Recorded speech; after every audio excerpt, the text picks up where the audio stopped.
Salve, salve, irmãos queridos, bem-vindos à nossa partilha entre irmãos, comunidade Bom Pastor, acolhendo você para mais uma partilha da Palavra de Deus, da fé da igreja, para tentar ajudar a nossa vida de oração. Vamos tentar, Laura, não vamos complicar o negócio, né?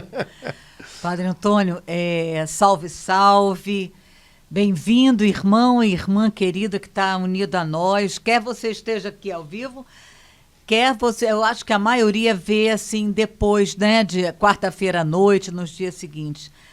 Padre Antônio, eu quero começar esse podcast fazendo um agradecimento a Deus pelo podcast, porque assim, esse momento, essa inspiração de Deus, da gente estar podendo mergulhar na palavra da igreja, que é a última parte, para a gente entender, ouvir a igreja e não Jesus. Às vezes, a gente abrindo o Instagram, católicos, a gente vê alguém falando sobre oração de uma forma diferente do que está aqui.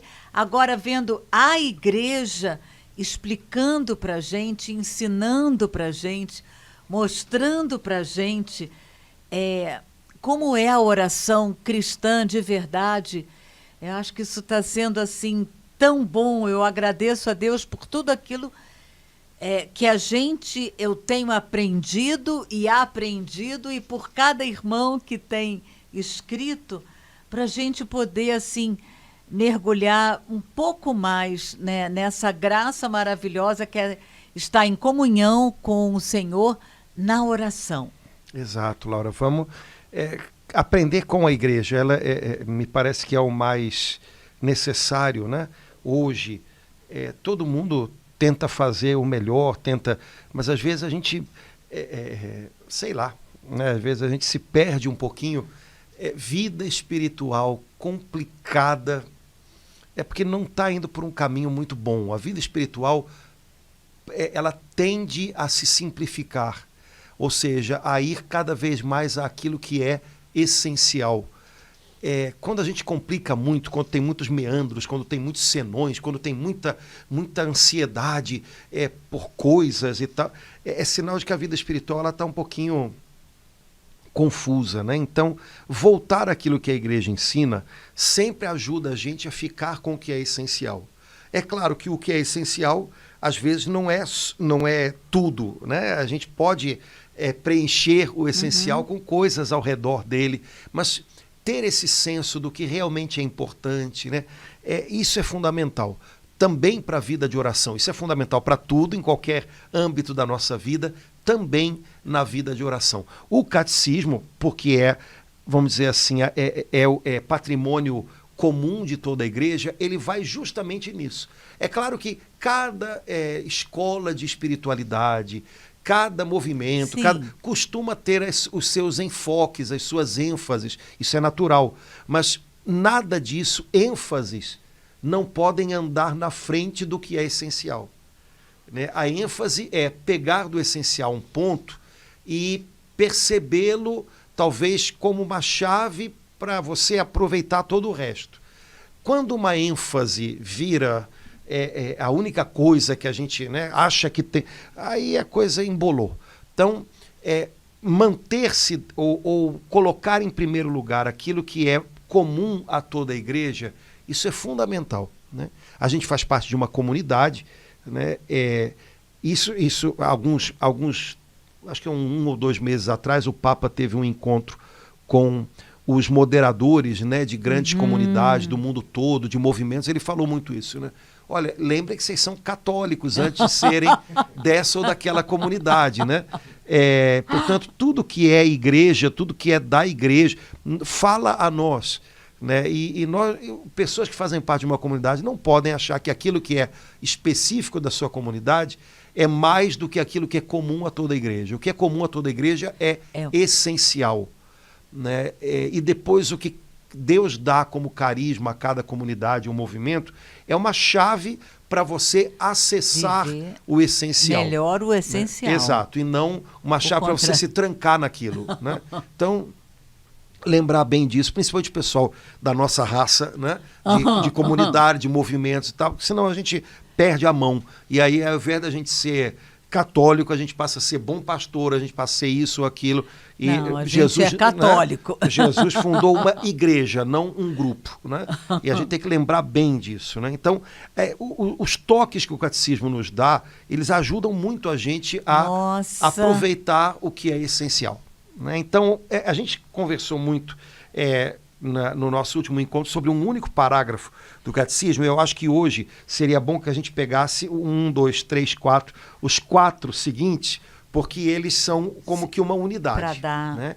Então, os parágrafos que a gente hoje vai compartilhar com os irmãos são o 2742 até o 2745. Então, 2742 até 2745. O títulozinho dessa sessão já é bonito. Né? Vida de oração é um perseverar no amor. O título que foi dado aqui é Perseverar no amor. Então, primeira coisa importante, a nossa oração vai ter a dimensão do nosso amor. Por outro lado, o nosso amor se alarga na medida da nossa oração. Essas duas coisas caminham juntas e uma mede a outra. Né? Depois, vida de oração, como a gente tem conversado já bastante vezes, não são apenas alguns momentos de oração. Vida de oração é uma constância, é um compromisso, é um estar em oração quando as coisas vão bem, também quando elas não vão tanto. É naqueles momentos fortes em que a gente está mais fervoroso, sei lá, ou intenso, e naqueles momentos cotidianos em que a gente está mais, né, na rotina. Então, vida de oração é algo que se cultiva, e aí a palavrinha perseverança, perseverar, tem já todo dá sentido. uma luz assim maravilhosa. Então, eu não posso medir a minha vida de oração pelos sentimentos que eu experimento a cada dia na oração, porque os meus sentimentos são assim. Então, um dia eu vou sentir muito, outro dia eu vou sentir pouco, e nem sempre isso vai corresponder ao que, de fato, eu estou cultivando com Deus. O sentido que pode mostrar se a minha vida de oração está saudável até que ponto eu estou sendo perseverante em orar. Para mim, Padre Antônio, essa é a grande luz que esses parágrafos vão nos dar, é exatamente isso, tirar, limpar da nossa mente essa ideia errada que eu acho que, não sei por que ficou, né? Que eu tenho que sentir algo, ficar arrepiada, então se eu não sentir é porque eu não estou em Deus. Esses parágrafos vão nos mostrar assim, a verdade, tirar assim, toda a ideia errada que a gente tem dos sentimentos em relação à oração. Porque, como o senhor falou, o sentimento cada hora está de um jeito. Mas o nome aqui é perseverar no amor. Então, já está mostrando aí... Algo que tem que ser constante é o amor. Né? O amor não pode falhar, o resto falha. O sentimento falha, o amor, a fidelidade, o compromisso. Isso é que não pode falhar para que a gente cultive vida de oração. Então, perseverar no amor, me parece que é um título muito bonito, né? E que o catecismo usa para essa sessão. E começa com um versículo que eu até hoje não sei qual é, porque tem 2 versículos na Bíblia que disputam pelo título de os menores versículos da Bíblia. Que é esse versículo de 1 Tessalonicenses 5,17 e um outro versículo no Evangelho. Então, não sei qual dos dois em grego é o menor, mas quais são os 2 versículos que concorrem como os 2 menores, né? Um versículo do Evangelho que diz simplesmente Jesus chorou. E o outro versículo, que é esse que está aqui, 1 Tessalonicenses 5,17, orai sem cessar. Então, essa história dos versículos menores foi só cultura inútil. O que importa aqui agora é isso, né? Essa sessão começa com essa ordem do Espírito Santo por meio do apóstolo Paulo. E emenda com uma outra versículo bíblico e depois... Então, esse parágrafo já começa com 3 versículos bíblicos. Pois então, primeiro, orai sem cessar. É uma ordem. Se fosse só orai, tá bom. Mas a ordem completa é ore sem cessar. Dizendo de outra maneira, ore sempre.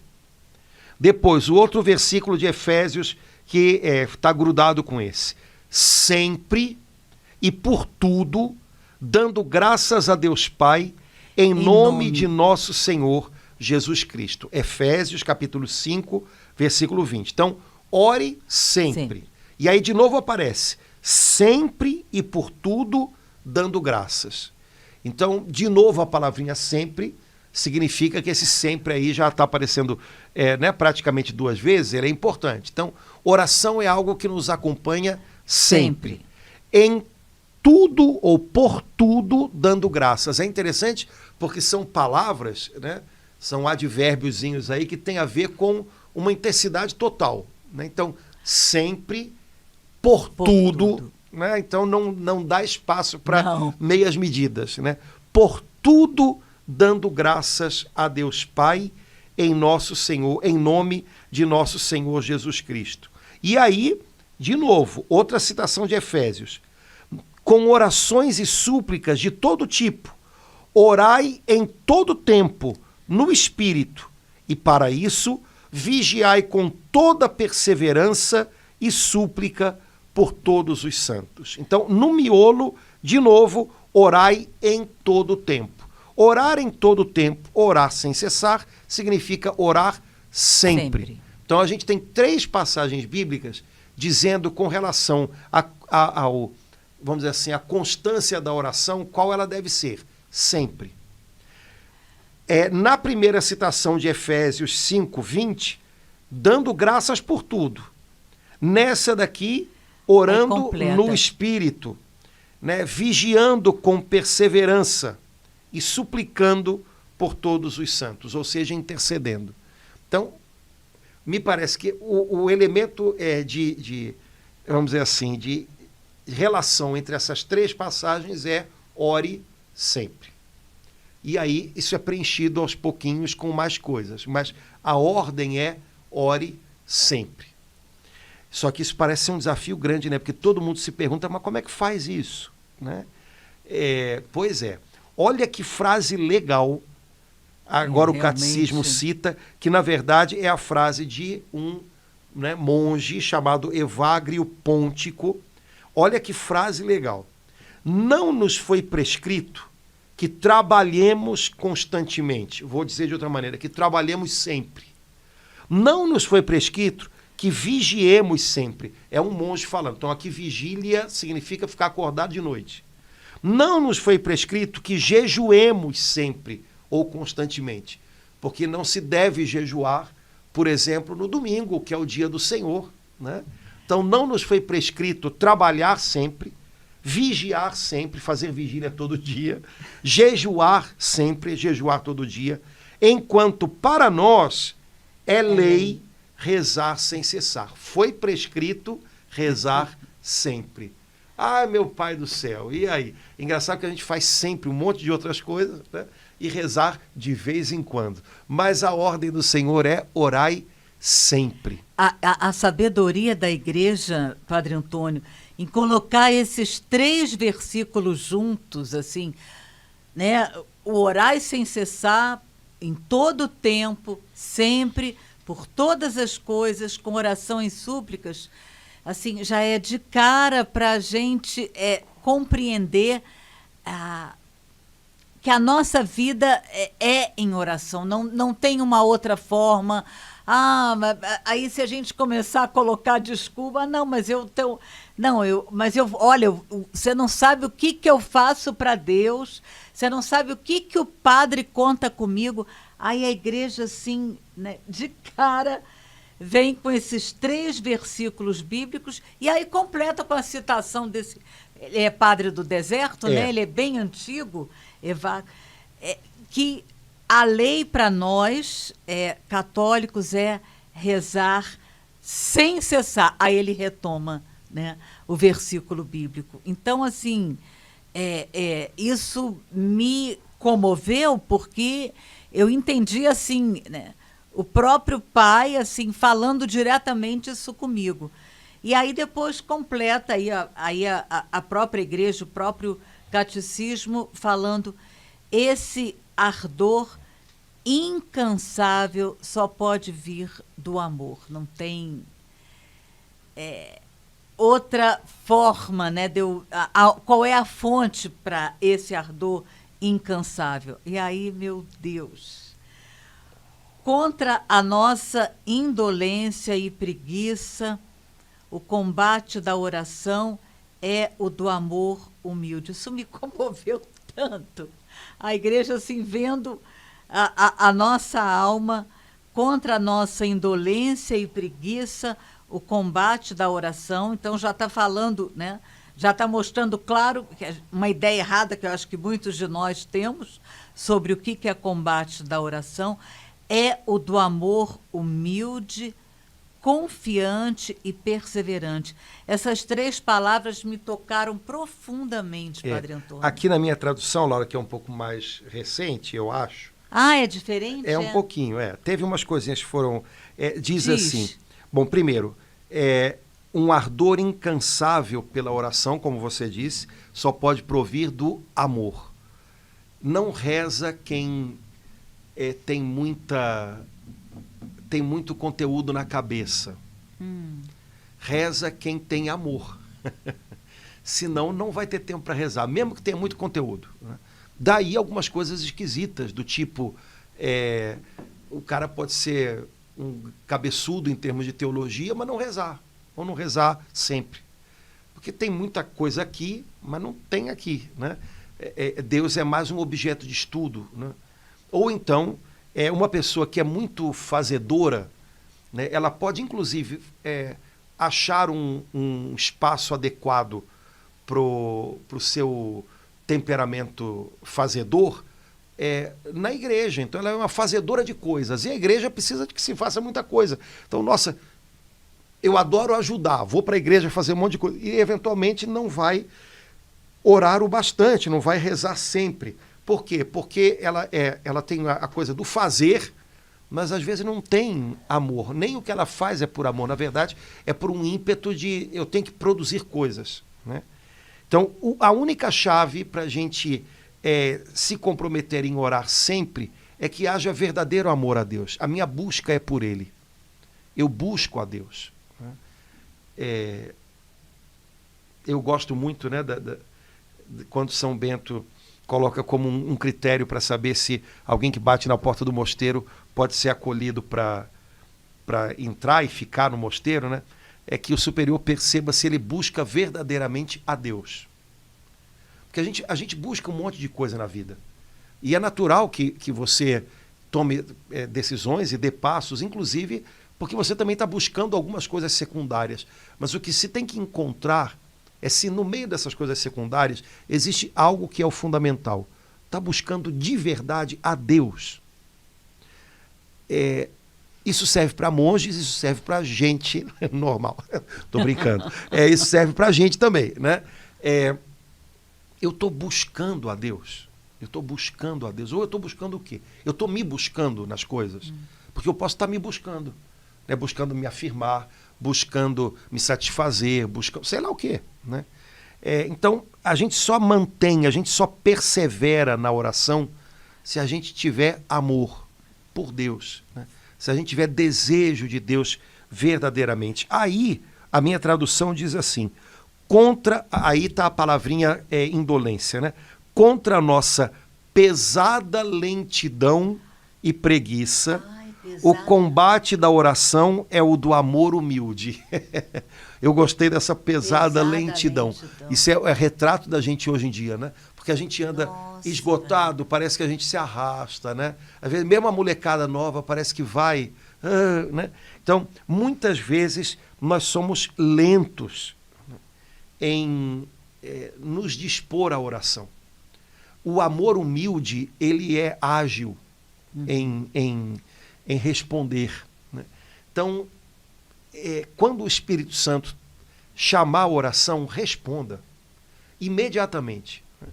Quando a gente mora no seminário, ou quando num convento, né, lá costuma ter um sino, né, para tocar, para marcar os horários em que todo mundo tem que fazer as coisas junto. Então, para a hora de acordar. Bem, você querendo ou não, você acorda por causa do bendito do sino. Você pode até voltar a dormir depois, mas não tem como não acordar. Aí faz bem, vai para a capela. Depois, bem, é hora de almoçar. Bem. A gente costuma dizer para os seminaristas que depois de padre não vai ficar tocando ninguém um sino na tua cabeça. Você tem que fazer as coisas movido por outro impulso. Isso serve para todo mundo também, né? Então, quando o Espírito Santo move a oração, corresponda. E a gente não está falando só de orações formais, orações... Essa conexão com Deus, que pode, como a gente vai ver daqui a pouquinho, acontecer em qualquer lugar, a todo momento. Mas é um chamado, imagina que é um sino que o Espírito Santo está tocando. Vem, responda. E responda não com pesada lentidão. Me lembra aquele filho que quando a mãe pede, fulano, vai arrumar não sei o quê, já vou, mãe. E esse já vou, não chega, sabe? Parece que às vezes é a gente para a oração. Tá, daqui a pouco eu vou. Não, o Espírito Santo chamou, levanta e vai. Responda, sem essa pesada lentidão.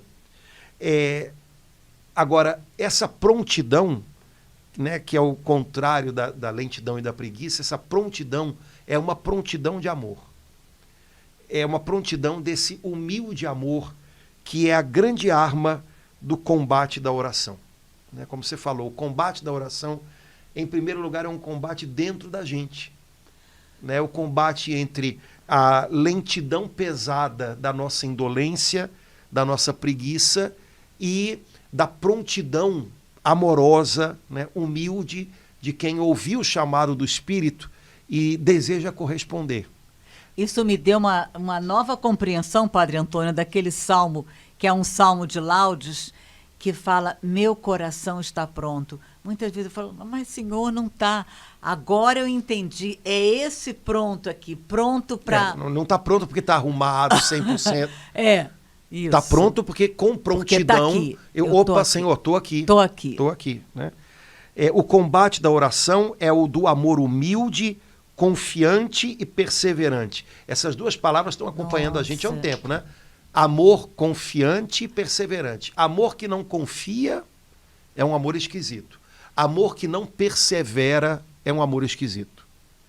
Para a igreja, a palavra amor não pode ser abusada. Né? A gente às vezes ouve músicas que usam muito a palavra amor, mas que de fato essa palavra, se você ouvir o contexto da música, ela não fala de amor, ela está falando de alguma outra coisa, que amor não é. Né? Amor, para nós cristãos, é sempre confiante e perseverante, persistente, teimoso. Né? Na vida de oração, no combate que há no nosso coração pela prontidão para vencer a lentidão, amor confiante e perseverante é a arma que a gente tem. Amor humilde, confiante e perseverante. Mas a primeira palavra, assim, o combate da oração é do amor humilde. Eu me lembrei daquele publicano dentro do templo, né, Padre Antônio, que eu entendi esse amor humilde assim, Senhor, eu não sei nem, tem de piedade de mim, eu nem sei como. É isso, esse amor humilde, né, Padre Antônio? Se você traduzir o sentimento, né, quando uma pessoa diz, Senhor, tem de piedade de mim, é Senhor, eu vou usar uma expressão que eu acho que espiritualmente estou falido, não tenho recursos, me socorre. Isso é humildade, é reconhecimento. Sem isso a gente também não reza. Porque não precisa. Eu me basto, eu sou autossuficiente. O contrário. Né? Então, se eu sou autossuficiente, né, vou rezar para quê? Mas se você descobre que não é autossuficiente, e não no sentido material, mas no sentido espiritual mais profundo, eu estou falido. Sozinho eu estou falido, eu não tenho nenhum recurso meu para lidar com aquilo que eu vejo hoje na minha alma, com aquilo que hoje são os desafios da minha vida. Então, Senhor, tem piedade de mim. Isso é amor humilde. Eu conto contigo, se o Senhor não me socorrer. Isso é amor humilde e confiante. Né? Então, sem isso, não há vida de oração.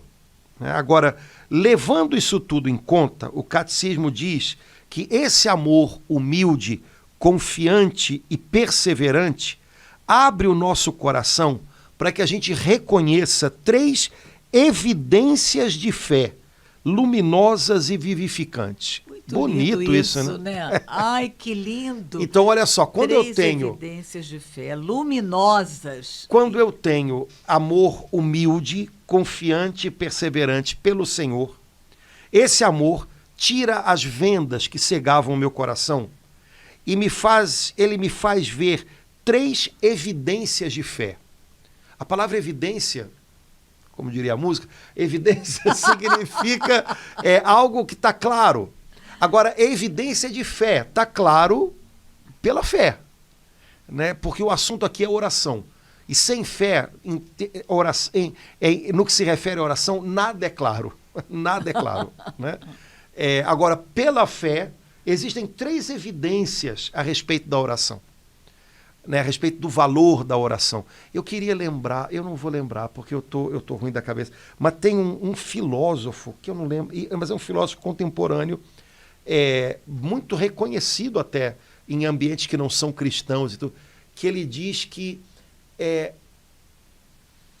a pessoa mais capaz, a pessoa mais capaz de lidar com a vida, a pessoa mais capaz de entender o mundo, a pessoa, não é o filósofo que exercita o raciocínio, não é o homem prático que sabe negociar, é o homem que reza. Nossa, Padre Antônio.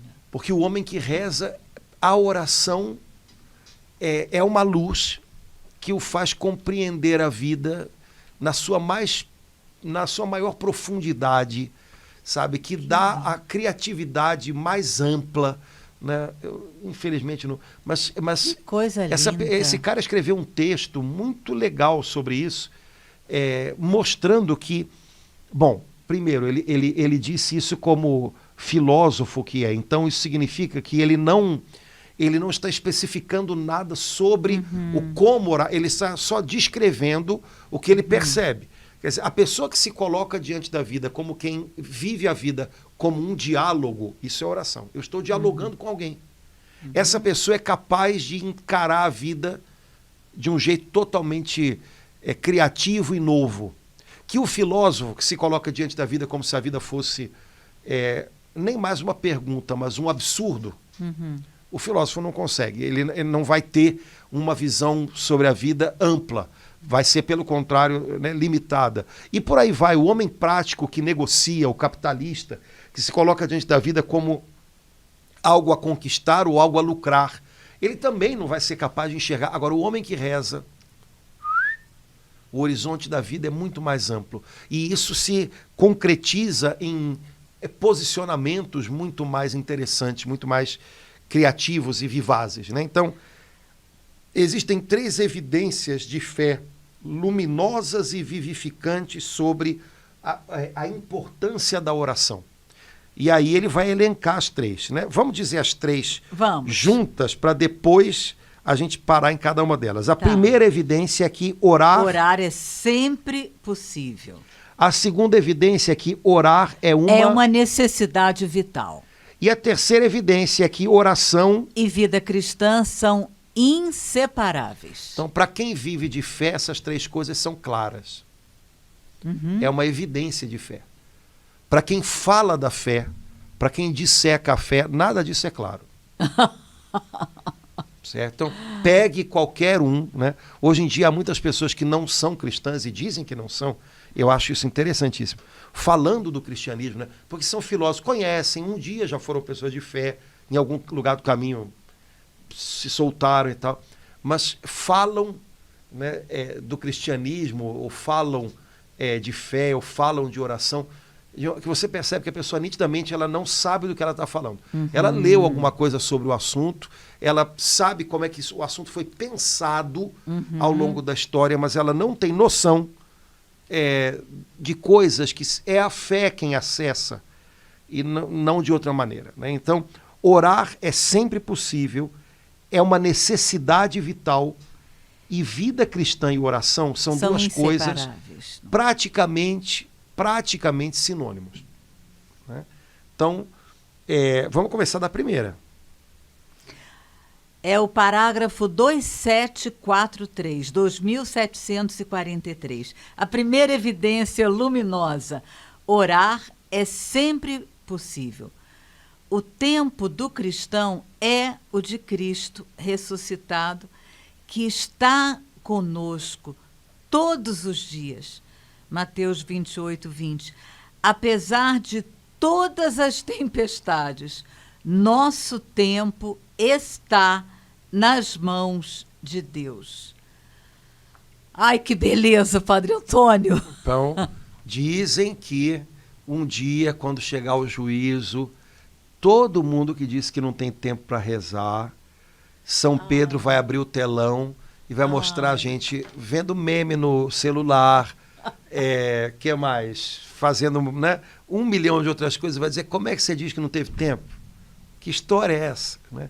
Que a gente não saiba remir o tempo, que a gente não saiba viver bem o tempo, não significa que a gente não tenha. Significa que a gente vive mal o tempo. Né? Então, o que o catecismo está dizendo aqui é que orar é sempre possível, em primeiro lugar, porque o nosso tempo é o tempo de Cristo ressuscitado. Então, o nosso dia de hoje está dentro desse grande hoje de Cristo que não passa.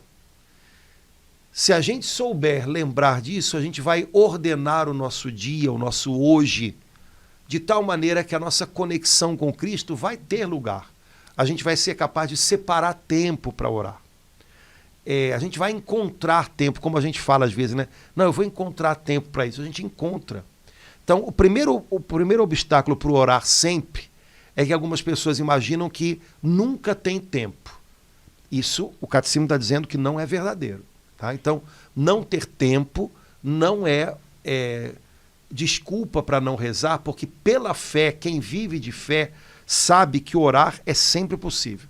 Você encontra tempo. Essa frase, assim, né? Essa primeira evidência tinha que estar escrito com letras em cada igreja, como algumas igrejas têm, mas orar é sempre possível. Ela já, assim, descarta as 999 desculpas que a gente engenhosamente dá, ela anunciando essa verdade. É sempre possível.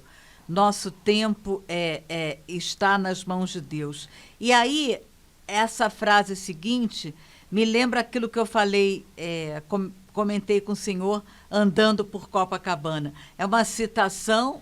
São João Crisóstomo. Nossa! É possível, até no mercado ou num passeio solitário, fazer uma oração frequente e fervorosa, sentados em vossa loja, comprando ou vendendo, ou mesmo cozinhando. Olha que beleza. Então, a segunda objeção de quem diz que não dá para rezar sempre, a primeira objeção é eu não tenho tempo. Uhum. A segunda objeção é eu tenho muitas coisas a fazer, então eu não posso rezar sempre. Ora, é claro que eu não posso estar dentro da igreja sempre, mas rezar sempre eu posso. E aí São João Crisóstomo diz, olha, você pode rezar cozinhando, comprando ou vendendo, sentado na sua loja, num passeio, no mercado.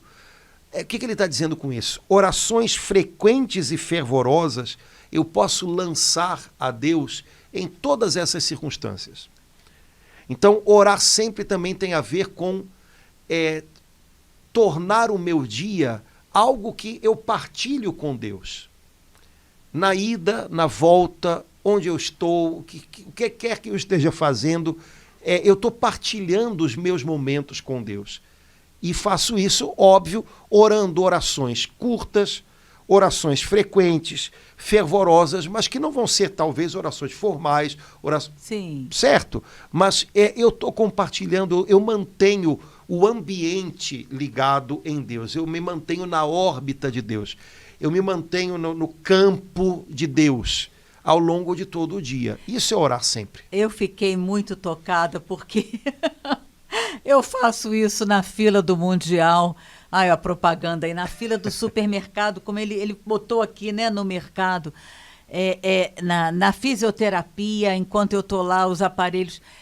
Que beleza essa palavra aqui de São João Crisóstomo, nos levando cada um na sua a realidade do dia a dia, né?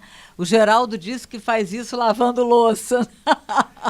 A outra opção é a gente fazer tudo isso resmungando. Já parou para pensar? É verdade. Lavar louça, eu posso lavar louça rezando, eu posso lavar louça resmungando. Exemplo, né?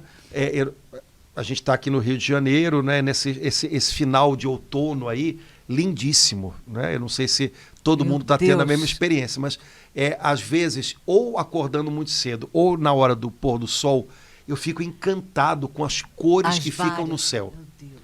Então eu posso estar dentro de um ônibus, por exemplo, voltando para casa, estou parado no trânsito, não tem muito como fugir, e estou olhando esse céu de fim de tarde.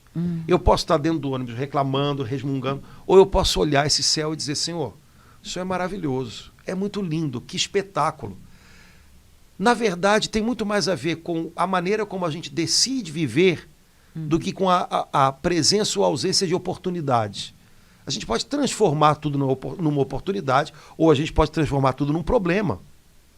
Isso tem muito mais a ver com as escolhas da gente, com o modo como a gente decidiu viver, né? Ora, se eu decido viver a vida como um constante diálogo com Deus, orando sempre, eu vou aproveitar oportunidades que vão me ajudar a viver isso, né? E aí vou me pegar conversando com Deus, louvando a Deus, intercedendo no ônibus, indo para casa, fazendo exercício, fazendo o que quer que seja, né? Tudo vai ser oportunidade para quem quer oportunidades. Tudo vai ser obstáculo para quem quer obstáculos. Então isso também tem muito a ver com a nossa decisão. Agora, orar é sempre possível. Isso aqui é uma evidência de fé. Quem acredita sabe que isso é verdade, né? Eu sempre posso falar com Deus. Eu sempre posso me voltar para Ele. Aconteça o que acontecer. Onde quer que eu esteja, com o momento do dia, orar é sempre possível. Né? Segunda evidência, orar é uma necessidade vital.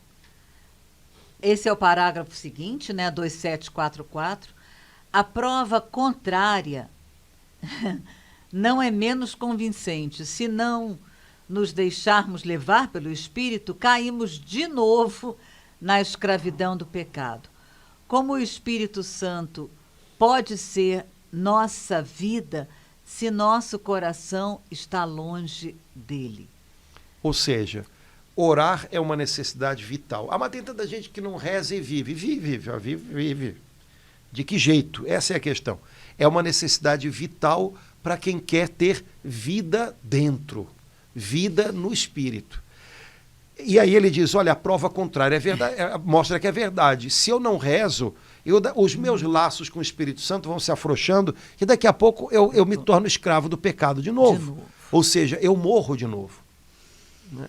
Então, é uma necessidade. Se eu quero me manter vivo espiritualmente, eu devo orar, né? Isso daí é outra coisa que está clara para quem vive de fé. Se eu quero manter o meu coração vivo, vitalizado, eu preciso rezar. Caso contrário, meu coração apaga, amorna, morre no pecado. É fatal, é uma questão de tempo, né? Então, quando a gente está falando de vida aqui, a gente não está falando só de vida natural. A gente está falando de vida no espírito, né? E aí, outra citação de São João Crisóstomo e depois uma citação bem famosa de Santo Afonso. A de São João Crisóstomo é a primeira. Olha que legal. Nada se compara em valor à oração. Ela torna possível o que é impossível. Oh, glória a Deus. Fácil o que é difícil. É impossível que caia em pecado o homem que reza. Olha que afirmação grande, hein? Então a gente pode pensar, quer dizer então que às vezes que eu caí em pecado é porque eu decidi não rezar e acabei me deixando levar por outras coisas. Se eu tivesse decidido naquele momento buscar socorro em Deus, eu não teria caído naquele pecado. É o que o santo está afirmando aqui, né? E me parece que faz sentido, né? Quer dizer, em algum momento eu decidi não buscar socorro em Deus e decidi fazer do meu jeito. E deu errado, né? E aí eu acabei me perdendo. É o que ele está, de alguma maneira, afirmando. A oração também torna possível o que é impossível, fácil o que é difícil. Quanta coisa que a gente considera que é difícil, de repente a gente consegue fazer porque está acompanhando com oração, né? Às vezes até um exame médico, né? Pessoas que têm dificuldade com certo tipo de exame, entram no não sei o quê. Eu já ouvi tanto isso. Ai, padre, eu comecei a entrar aqui, comecei a rezar, quando fui ver, acabou, sair, pronto, né? Então a oração torna fácil o que é difícil. Aí a outra afirmação, que é de Santo Afonso, que em termos de tempo é bem distante de São João Crisóstomo, mas mostra como na consciência de quem tem fé, essas verdades se mantêm. Então olha o que Santo Afonso diz aí. Quem reza certamente se salva. Quem não reza certamente se condena. Ponto.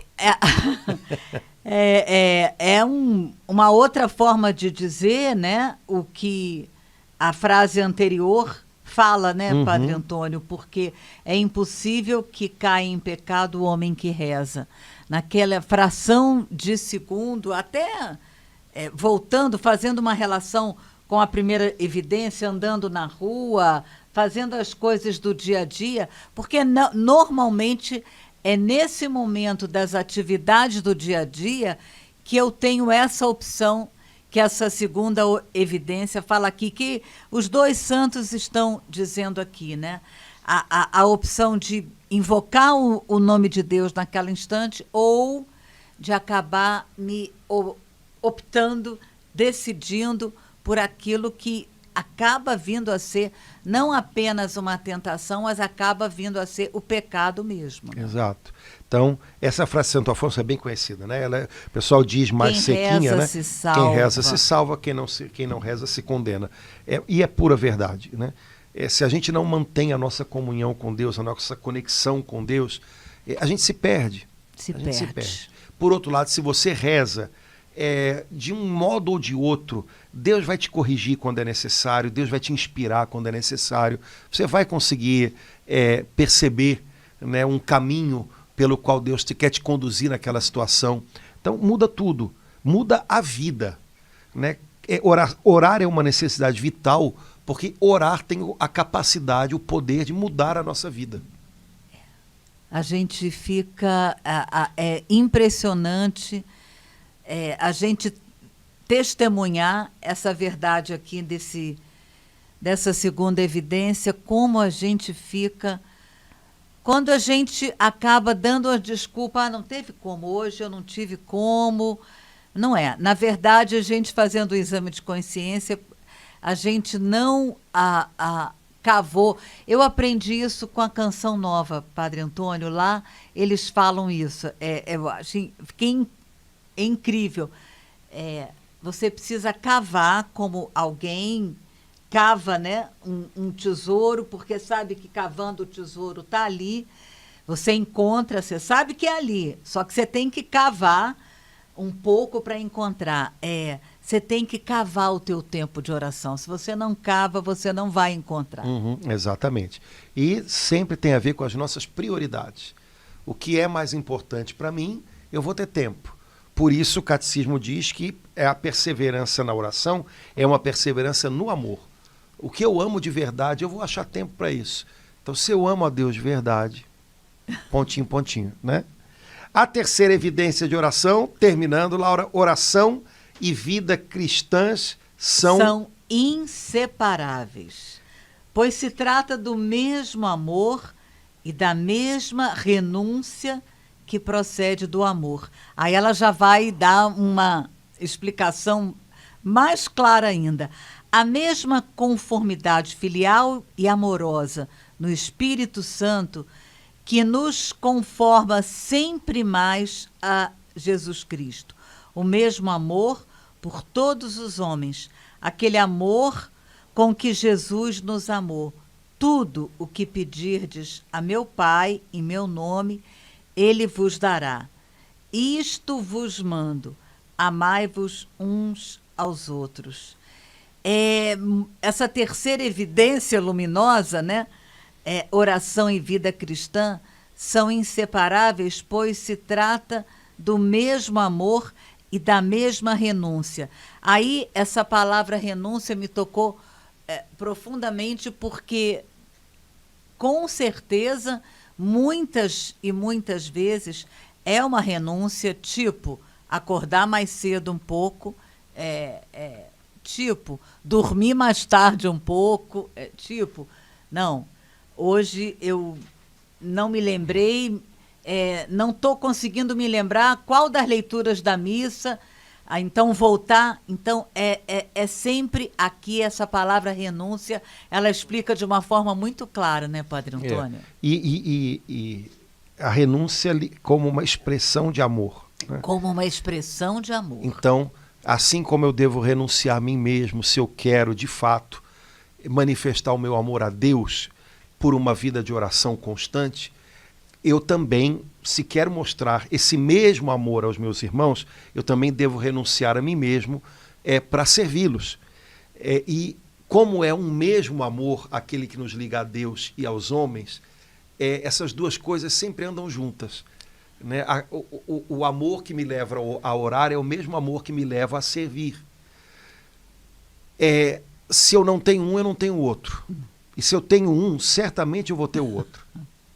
Né? E qualquer falha num mostra que deve estar tendo alguma falha no outro também. Entendeu? Então, vida cristã e vida de oração são inseparáveis.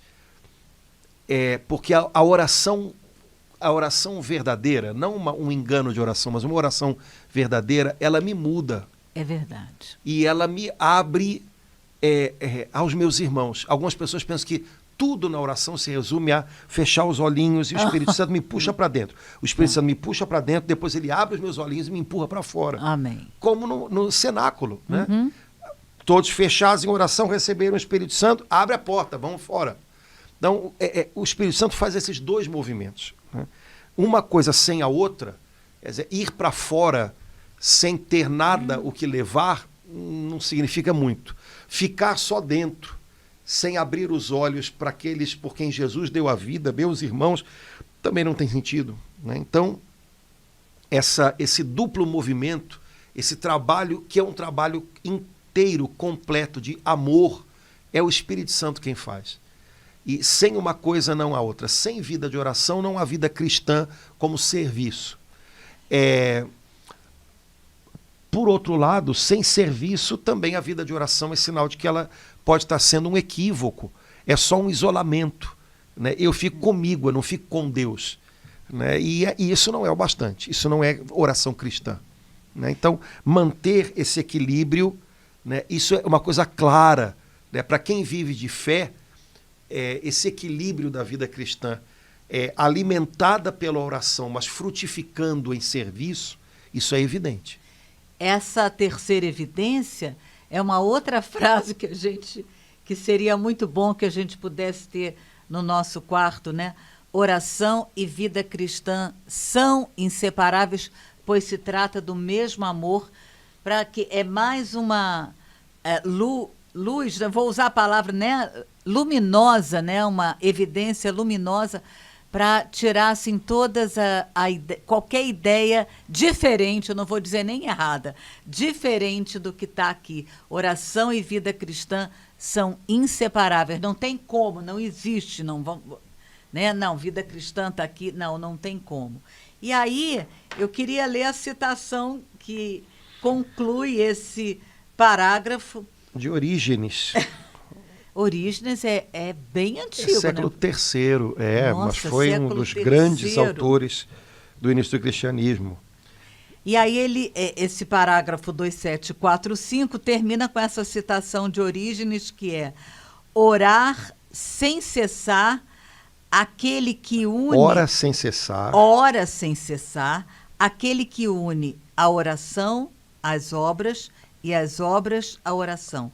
Somente dessa forma podemos considerar como realizável o princípio de orar sem cessar. Aí voltando, né? Ou seja, se você imagina que orar sem cessar é passar o dia inteiro na igreja, você vai dar problema para o sacristão, você vai dar problema para a moça que limpa a igreja, né? Porque você acha que você tem que estar... Não é isso. O que a Origem está dizendo é, olha, só há uma maneira de orar sem cessar. É fazer com que a sua oração, em algum momento, ela se transfira para as obras que você realiza. E, por outro lado, é preciso que você una essas obras à oração que a precede. Então, sabe, isso tem que... É como se a oração se prolongasse naquilo que a gente faz, dando frutos, e, ao mesmo tempo, as nossas ações, elas só têm sentido, elas só têm eficácia sobrenatural, elas só têm eficácia na alma das pessoas, se elas estão enraizadas na oração. A gente entende bem isso, por exemplo, lembrando como são as pessoas de vida contemplativa, né? Clarissas, beneditinas, né? Elas o senhor falou do blém-blém, do sininho, né?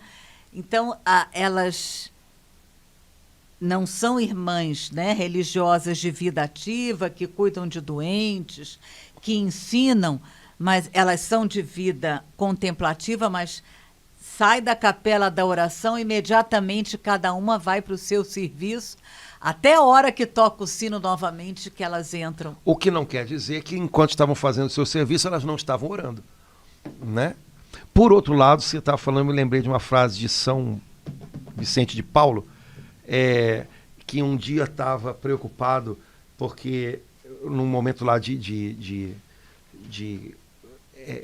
como é que a gente chama? Epidemia, né? Ele estava na igreja rezando e aí foram chamá-lo porque tinha uma pessoa morrendo, precisava de cuidado e tal, e ele ficou angustiado porque ele teve que largar a oração e ele sentiu como se o Espírito Santo estivesse dizendo para ele, fica tranquilo, você está trocando Deus por Deus. Ah, que coisa linda, Padre Antônio. Quer dizer... Ai, que beleza, você tá trocando de tarefa, mas você não está trocando de alvo. O problema da nossa vida de oração é quando ela fica divorciada das obras do dia a dia, né? Então, eu tenho vida de oração, mas o meu dia a dia não tem nada a ver com isso. Então, eu troco o alvo. Quando, na verdade, eu posso trocar as atividades, mas o alvo não. Né? Eu posso estar na igreja, eu posso estar paradinho em casa, rezando o meu terço, fazendo a liturgia das horas. E quando eu saio, o que eu vou fazer na rua, eu vou ter que, de repente, resolver um problema, vou ter que correr de um lado para o outro, mas eu não posso trocar o alvo. Porque aí também naqueles lugares, naquelas coisas, isso. Eu vou estar fazendo algo que não vai me tirar a atenção de Deus. A lembrança dele vai voltar a mim. Agora, se eu rezo aqui, né, e depois for fazer sei lá o quê, peraí, eu estou divorciando a oração da vida cotidiana, eu tô trocando o alvo, cara. E trocar o alvo é o que eu não posso fazer. Né? Ou então, eu estava rezando em casa, agora estou rezando na igreja, agora estou rezando, não sei o quê, mas na verdade o meu coração está em outro... Então, peraí, você está...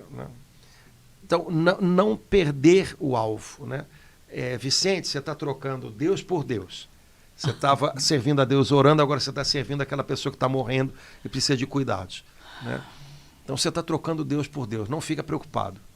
Agora, o problema é quando eu troco Deus por qualquer outra coisa. Aí eu interrompo a oração que devia ser sem cessar. Minha vida tem que ser uma oração. Se eu troco Deus por outra coisa, aí eu quebro a oração sem cessar. Mas se eu não troco Deus, se eu não troco o alvo, aí até aquilo que eu faço, né, correndo, é oração sem cessar. Né? Então, acho que o segredo talvez seja um pouquinho esse. Né? Não perca o alvo de vista. Qual é o seu alvo? Pelo que você está lutando? Diante dos olhos de quem você está vivendo? Né? Qual é a recompensa que você espera? Alguns dias atrás a gente teve esse evangelho, né? Jesus dizendo, já receberam a sua recompensa, porque fizeram as coisas para serem notados pelo mundo. Pois então, a gente está vivendo a nossa vida aos olhos de quem? Se é aos olhos de Deus, a oração é sem cessar. Se é aos olhos do mundo, em algum momento eu estou trocando, né, a atenção de Deus pela atenção dos homens. Aí, isso vai dizer muito pouco. Né? O meu coração vai se perder nisso. Então não pode. Não troque o alvo. Né? Mantenha sempre o coração em Deus. Esse é o segredo de orar sem cessar. Amém. Né? Amém. essas 3 evidências luminosas foram realmente luminosas para Antônio. Bacana, né? Legal, gostei também, que bom. Irmãos, será que deu? Mandem aí pra gente um feedback, pra gente ver se a gente tá se perdendo, pra ver se a gente, sei lá, né? Então, a gente não quer complicar nada pra ninguém, não. Deus me livre, a gente quer simplificar. Não é facilitar, porque facilitar não dá, mas simplificar. Então, compartilha com a gente as suas impressões sobre esse tema. A gente quer conhecer um pouquinho também o que Deus está colocando no seu coração. Tá bom? Se você tem experimentado essas evidências luminosas aqui, fala aí pra gente, conta aí. Tá bom? Deus abençoe, gente. Abração. Até a próxima, Laura. Tchau, tchau. Amém. Até.